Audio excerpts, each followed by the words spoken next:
Hello students, welcome back to my channel. आज हम लोग देखेंगे ट्रांजैक्शन कंट्रोल लैंग्वेज। हम लोग जो एसक्यूएल कमांड पढ़ रहे हैं वो ही एसक्यूएल कमांड में एक आपका ट्रांजैक्शन कंट्रोल लैंग्वेज। ये जो ट्रांजैक्शन कंट्रोल लैंग्वेज है इसके रिलेटेड हर एक पॉइंट को हम लोग आज डिटेल्स में समझेंगे। लेकिन वीडियो में आगे बढ़ने से पहले आप सबसे रिक्वेस्ट है, जो लोग मेरे चैनल पर नए हो वो सब मेरे चैनल को सब्सक्राइब ज़रूर कर दीजिएगा। वीडियो अच्छा लगे तो इसको लाइक शेयर एंड सब्सक्राइब करना मत भूलिए।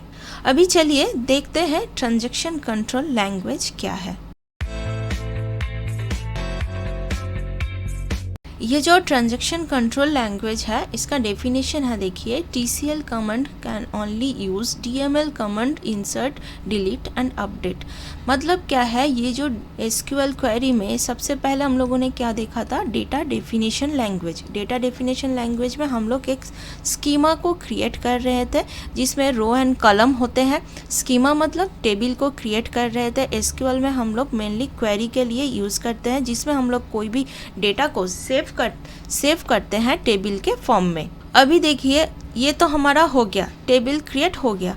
अभी टेबल क्रिएट होने के बाद उसमें डेटा भी तो भरना ज़रूरी है, क्योंकि हम लोग उसमें टेबल में क्या रखना चाहते हैं, डेटा रखना चाहते हैं। डेटा मतलब ये टेबल अगर स्टूडेंट के लिए है, स्टूडेंट का नेम, स्टूडेंट का रोल नंबर, ये सब। अगर वो डेटा एम्प्लॉय का होगा तो एम्प्लॉय का नेम, एम्प्लॉय का ID, एम्प्लॉय का सैलरी कितना है, उसका address, each and every point को हमें सेव करना है। तो उसके लिए हम लोग क्या कर रहे थे, डेटा मैनिपुलेशन लैंग्वेज को यूज़ कर रहे थे जिसमें हम लोग डेटा को मैनिपुलेट कर सकते हैं। उसके बाद हम लोग यूज़ कर रहे थे क्या, DCL मतलब डेटा कंट्रोल लैंग्वेज। ये जो डेटा कंट्रोल लैंग्वेज है वो क्यों यूज़ कर रहे थे, देखिए, मेरा डेटाबेस है, मेरा कंपनी है, मेरे कंपनी में जो डेटाबेस हम लोग यूज़ कर रहे हैं वो परमिशन, उसी डेटाबेस में मैंने अपना एम्प्लॉय का हर एक डिटेल्स अच्छे से पुट करके रखा हुआ है। अगर मेरा कोई राइवल पर्सन है, वो अगर चाहे मेरा डेटा को लेकर उसको कुछ भी इम्पॉर्टेंट डॉक्यूमेंट को डिलीट करना चाहे, मैं तो वो परमिशन नहीं दे सकती।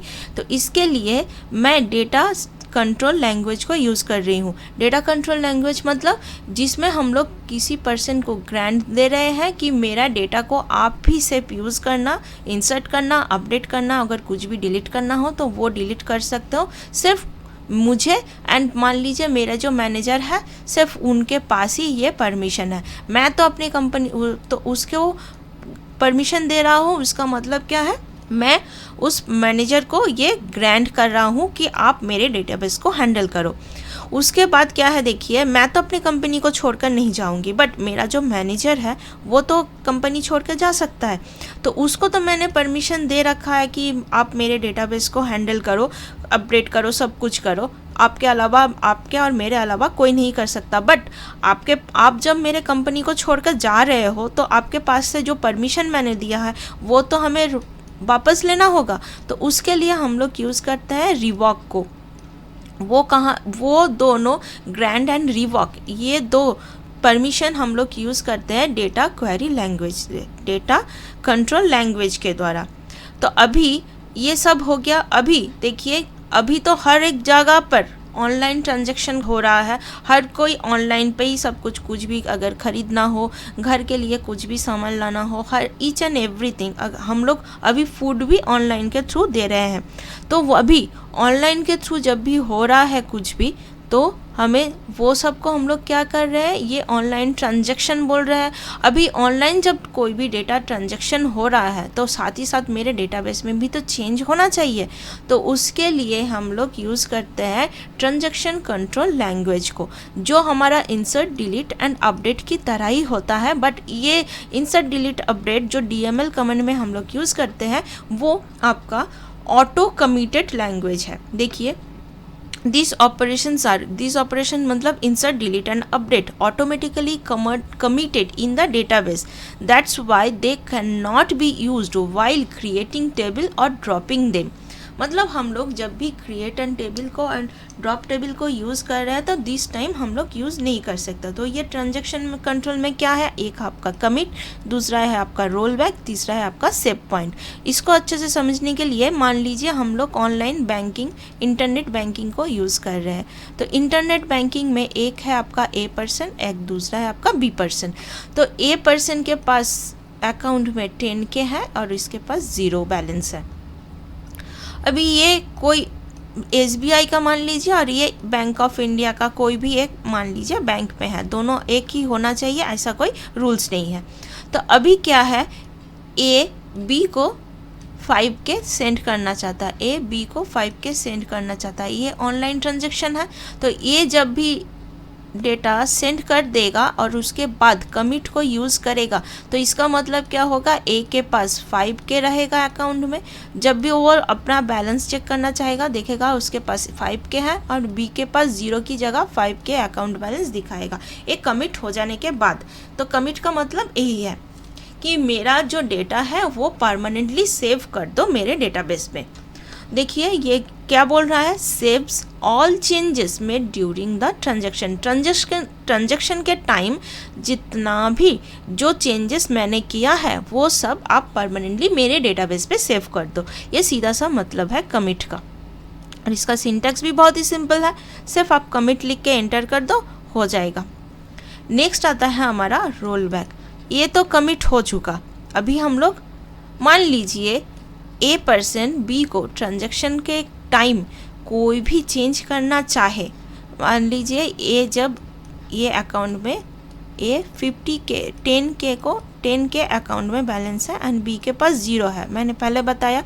अभी ये 5K अगर सेंड करना चाह रहा है तो उस टाइम क्या होगा, किसी कारण बस वो एंटर करते टाइम जो बैंकिंग का डिटेल्स एंटर करता है, अमाउंट एंटर कर रहा है, उस टाइम वो 50K के जगह 5K की जगह 50K को इंसर्ट कर दिया, इनपुट दे दिया, उसके बाद कमिट कर दिया। तो उस टाइम क्या होगा, कमिट हो जाने के बाद कोई भी हम लोग डेटाबेस में चेंज नहीं कर सकते, रोल बैक नहीं कर सकते। अगर 50 के जगह पर हम लोग देख रहे हैं अरे 5K की जगह हमें तो 50K कर दिया, तो उस टाइम वे चाहे ए पर्सन चाहे तो वो ट्रांजैक्शन को रोल बैक करके सब कुछ चेंज कर सकता है। देखिए, undoes all changes made during this transaction. अगर ट्रांजैक्शन के टाइम कोई भी चेंज करना होगा तो वो रोल बैक के थ्रू चेंज कर सकता है। अच्छे से समझते हैं, ए जब इंटरनेट बैंकिंग यूज़ कर रहा है तो उसमें यूज़र आईडी एंड पासवर्ड देके लॉगिन कर रहा है। उसके बाद उसके पास एक पेज ओपन होता है जिसमें ए के बैंक के details, account number, IFSC code और भी अगर कुछ भी है तो वो डिटेल्स दिखाता है। उसके बाद यहाँ पर ही आता है अगर किसी को आपको सेंड करना है मनी तो वो इस जगह पर क्लिक करेगा तो यहाँ पर और एक पेज ओपन होगा जिसमें बी का हर एक डिटेल्स इसमें भरेगा। तो बैंकिंग का details, IFSC code, account number and कितना अमाउंट सेंड करना है वो मान लीजिए 50K लिख दिया 5K की जगह। तो अभी वो एंटर देकर नेक्स्ट पेज में आएगा। नेक्स्ट पेज में जब भी आएगा तो बैंक उसको दिखाएगा कि आप इस पर्सन को मनी सेंड कर रहा है जिसका अकाउंट बैलेंस, अकाउंट यही है, अकाउंट नंबर ये है, IFSC कोड यही है, नेम यही है एंड आप इतना अमाउंट सेंड करना चाहते हैं। वो आपको दिखाएगा एक बार कंफर्म करने के लिए। तो उस टाइम अगर आपने चेक किया, देखा कि अरे ये तो 50K हो गया, तो उस टाइम अगर आप रोल बैक करेंगे तो ये पूरा जो ट्रांजैक्शन आपने किया है वो फुल्ली डिलीट हो जाएगा आपका डेटाबेस से। फिर से आपको लॉगिन करना होगा। लॉगिन करने के बाद यही प्रोसेस अप्लाई करना होगा। फिर से अगर आप अमाउंट 50K की जगह 5K देंगे जो अपने सेंड करना चाहते हैं तो उसके बाद एंटर करके पासवर्ड दे देंगे तो डेटा बी के पास चला आएगा। बट आप लोग ये 50K कम दे दिया, एंटर कर दिया, पासवर्ड भी दे दिया, उसके बाद अगर आप चाहें रोल बैक करना तो ये पॉसिबल नहीं है। रोल बैक ऑल टाइम ये याद रखिएगा, कमिट से पहले हमें रोल बैक करना है। नेक्स्ट आता है हमारा सेव पॉइंट। ये जो सेव पॉइंट है ये भी बहुत इंपॉर्टेंट है। देखिए ये क्या करता है, create a save point with in the current transaction. जो करेंट ट्रांजैक्शन चल रहा है उसी ट्रांजैक्शन के ऊपर मुझे सेव पॉइंट लगाना है ताकि बार बार एक ही चीज़ हमें टाइप करना ना पड़े। तो इसका सिंटैक्स भी बहुत सिंपल है, सेव पॉइंट का नेम। एक ट्रांजैक्शन देके आप कोई नेम सेव कर सकते हैं। जैसे मान लीजिए आप एक मूवी डाउनलोड करना चाहते हैं या फिर कुछ भी, मूवी नहीं कुछ और भी अगर डाउनलोड करना चाहते हैं तो बीच बीच में एक पॉइंट आता है जिसमें मान लीजिए 30% पे एक पॉइंट है, 50% पे एक पॉइंट है, 70% पे एक पॉइंट है और उसके बाद 100% पे। तो जब भी आपने डाउनलोड करने दिया उसके बाद अगर मान लीजिए आपने देखा नहीं, कुछ कारणवश आप कुछ काम कर रहे हो और ये नेट चला गया या फिर पावर कट हो गया, कुछ भी होने के बाद मान लीजिए ये 60% होने के बाद स्टॉप हो गया है, तो उस टाइम क्या होगा, उसके बाद जब भी आपका पावर आएगा तो आप फिर से ये दोबारा डाउनलोड करने देंगे। तो देख रहे हैं कि ये 60% के बाद स्टॉप हो गया। तो उस टाइम अगर फिर से अगर आप इसको डाउनलोड करने बिठाएंगे तो देखेंगे कि ये 50% के बाद डाउनलोड हो रहा है। 50% के बाद बाकी जो 50% है 100 होने के लिए वो डाउनलोड हो रहा है, ना कि आपका ये पहले का 50% डाउनलोड नहीं होगा, क्योंकि ये ऑलरेडी डाउनलोड हो चुका है। इससे क्या होगा, आपका डेटा भी सेव होगा एंड टाइम भी सेव होगा, दोनों ही सेव होगा। ये बेनिफिट है आपका सेव पॉइंट का। तो यहाँ पर भी आप लोग ऑनलाइन ट्रांजैक्शन पे भी आप सेव पॉइंट सेट कर सकते हैं। जैसे कि देखिए ए ने बी का ये जो पूरा बैंक का डिटेल्स, सिर्फ मनी का अमाउंट जो है उसको छोड़ के बाकी बैंक का नेम, बैंक का IFSC कोड, बैंक होल्डर का नेम, ये सब आप जब डिटेल्स यहाँ पर भरोगे तो उसमें क्या होगा, वो सब करने के बाद ये आप सेव कर सकते हैं। ये सेव करके रख सकते हैं। उसका नेम क्या देख सकते हैं, मान लीजिए एक आप बैंक का बेनिफिशियरी ऐड कर रहे हैं। ये जो बेनिफिशियरी ऐड कर रहे हैं तो उसके बाद क्या होगा, नेक्स्ट टाइम जब भी आप इसमें बी को अगर मनी सेंड करना चाहेगा तो वो क्या होगा, सिर्फ अमाउंट सेंड लिखेगा एंड पासवर्ड देगा तो मनी बी के पास चला जाएगा।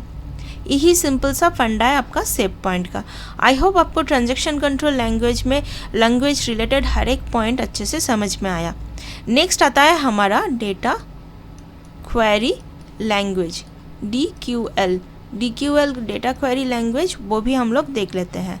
ये है data query language. Data query language देखिए सीधे सा मतलब हम SQL जो यूज़ कर रहे हैं, ये जो डेटाबेस में हम लोग यूज़ कर रहे हैं, क्यों, स्ट्रक्चर क्वेरी लैंग्वेज। एक स्ट्रक्चर के ऊपर हम लोग कोई भी क्वेरी अगर हमारा है तो उस क्वेरी को फेच करके डेटा को यूज़र को दिखाना ये सिंपल सा फंडा है स्ट्रक्चर क्वेरी लैंग्वेज का। तो उसके लिए हम लोग क्वेरी यूज़ करते हैं। क्वेरी के लिए हम लोग क्या यूज़ करते हैं, डेटा क्वेरी लैंग्वेज। इसका सीधा सा डेफिनेशन क्या है देखिए, DQL is use to fetch the data from the database. ये डेटाबेस में जो डेटा है उसको फेच करने के लिए यूज़ होता है। वो कैसे यूज़ होता है, बाय यूजिंग सिलेक्ट कमांड। हम लोग सिलेक्ट कमांड के द्वारा डेटाबेस में कोई भी डेटा को फेच करने के लिए यूज़ करते हैं। वो क्या है देखिए, this is the same as the projection operation of relational algebra. Operation of relational algebra मतलब हम लोग रिलेशनल अलजेब्रा में जो प्रोजेक्शन यूज़ करते हैं उसी की तरह ही ये यूज़ होता है।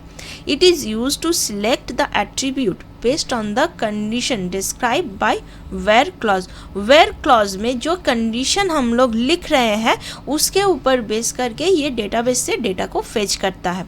इसका सिंटैक्स क्या है, बहुत ही सिंपल है, select expression from tables where condition. Expressions का मतलब क्या है, हमें क्या चाहिए, मतलब अगर स्टूडेंट का टेबल होगा तो उसमें क्या होगा, स्टूडेंट का रोल नंबर होगा, स्टूडेंट का नेम होगा और स्टूडेंट का एड्रेस मान लीजिए यहाँ पर है। तो एड्रेस ये तीनों एक टेबल में है, तो हमें स्टूडेंट का नेम एंड रोल नंबर अगर सर्च करना होगा तो हम लोग क्या लिखेंगे, सिलेक्ट,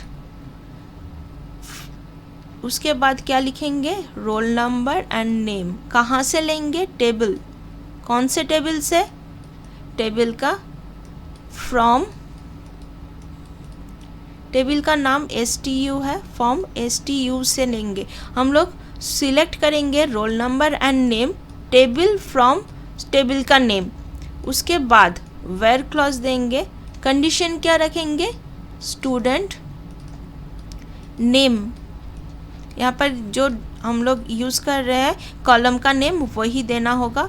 तो नेम इक्वल टू मान लीजिए राम है, राम के नाम का जितना भी डेटा है हमें वो दिखाना है। तो वो क्या करेगा, राम नाम का जितना भी स्टूडेंट होगा, रोल नंबर 1 रोल नंबर 3 कोई भी स्टूडेंट होगा तो उसका नेम एंड रोल नंबर दोनों ही हमें ये सिलेक्ट कमेंट के द्वारा हम लोग डेटाबेस से इस डेटा को फेच करके यूज़र को दिखाएगा। यह सिंपल सा मतलब है डेटा क्वेरी लैंग्वेज का।